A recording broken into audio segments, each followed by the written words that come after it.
പിതാവിൻ്റെയും പുത്രൻ്റെയും പരിശുദ്ധാത്മാവിൻ്റെയും നാമത്തിൽ ആമേൻ. ഈശോ മിശിഹായ്ക്ക് സ്തുതിയായിരിക്കട്ടെ. സന്തോഷത്തോടെ ആയിരിക്കണം. ഈ പ്രഭാതം സന്തോഷം നിറഞ്ഞതായിരിക്കട്ടെ എന്ന് ഞാൻ പ്രത്യേകം പ്രാർത്ഥിക്കുന്നു. പ്രിയപ്പെട്ടവരെ, ഓരോ പ്രഭാതത്തിലും ദൈവത്തിൻ്റെ സ്നേഹം പുതിയതാണെന്നേ. ഓരോ പ്രഭാതത്തിലും ദൈവസ്നേഹം പുതിയതാണ്. ദൈവത്തിൻ്റെ ആ സ്നേഹം നമ്മിൽ നിറയാൻ ആഗ്രഹിക്കണം. ദൈവത്തിൻ്റെ സ്നേഹം നിറഞ്ഞ് നാം ഒരു ചുവട് വെച്ചാൽ ആ ചുവടിന് ഒരു പ്രത്യേകതയുണ്ടാവും. അപ്പോൾ അതുകൊണ്ട് ഈ പ്രഭാതത്തിൽ ദൈവസ്നേഹം നിറയട്ടെ, നിങ്ങളിലും എന്നിലും ദൈവസ്നേഹം നിറയട്ടെ എന്ന് ഞാൻ പ്രത്യേകം പ്രാർത്ഥിക്കുന്നു. ഈ സ്നേഹത്താൽ നാം നിറയാനും നയിക്കപ്പെടാനും നമുക്ക് ആഗ്രഹിക്കാം.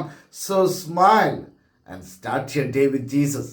ഈ എപ്പിസോഡിലേക്ക് നിങ്ങളെ സ്നേഹത്തോടെ സ്വാഗതം ചെയ്യുന്നു. ഞാൻ സിബി വർഗീസ്.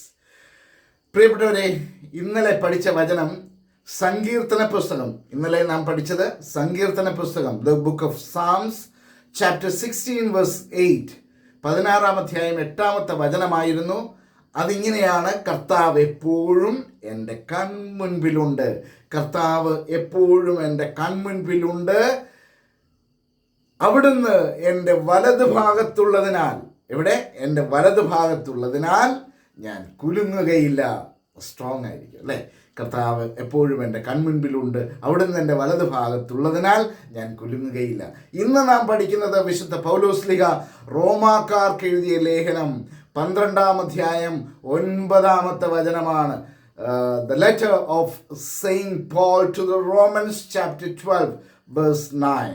അതിങ്ങനെയാണ് പറയുന്നത്: നിങ്ങളുടെ സ്നേഹം നിഷ്കളങ്കമായിരിക്കട്ടെ. നിങ്ങളുടെ സ്നേഹം നിഷ്കളങ്കമായിരിക്കട്ടെ.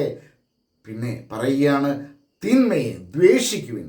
തിന്മയെ വേണ്ട, തിന്മയെ ദ്വേഷിക്കുവിൻ, നന്മയെ മുറുകെ പിടിക്കുവിൻ. തിന്മയെ ദ്വേഷിക്കുവിൻ, നന്മയെ മുറുകെ പിടിക്കുവിൻ. നിങ്ങളുടെ സ്നേഹം നിഷ്കളങ്കമായിരിക്കട്ടെ. തിന്മയെ ദ്വേഷിക്കുവിൻ, നന്മയെ മുറുകെ പിടിക്കുവിൻ. Love must be sincere. Love must be sincere. Hate what is evil. Hate what is evil. Cling to what is good. Cling to what is good. നന്മയെ മുറുകെ പിടിക്കുക. അപ്പം നന്മ ചെയ്ത് ജീവിക്കാനായിട്ട് നാം ആഗ്രഹിക്കണം. തിന്മയെ നമുക്ക് വേണ്ടതേ. തിന്മ നമ്മുടെ ജീവിതത്തിൽ നമ്മെ നശിപ്പിക്കുകയുള്ളൂ. അതുകൊണ്ട് നന്മയെ മുറുകെ പിടിച്ച് സ്നേഹത്താൽ നിറഞ്ഞ് തിന്മയെ വെറുത്ത് പാപത്തിൽ നിന്നകന്ന് നന്മ ചെയ്ത് ജീവിക്കാൻ നമുക്ക് ആഗ്രഹിക്കാം. ദൈവം അനുഗ്രഹിക്കട്ടെ. ആമേൻ.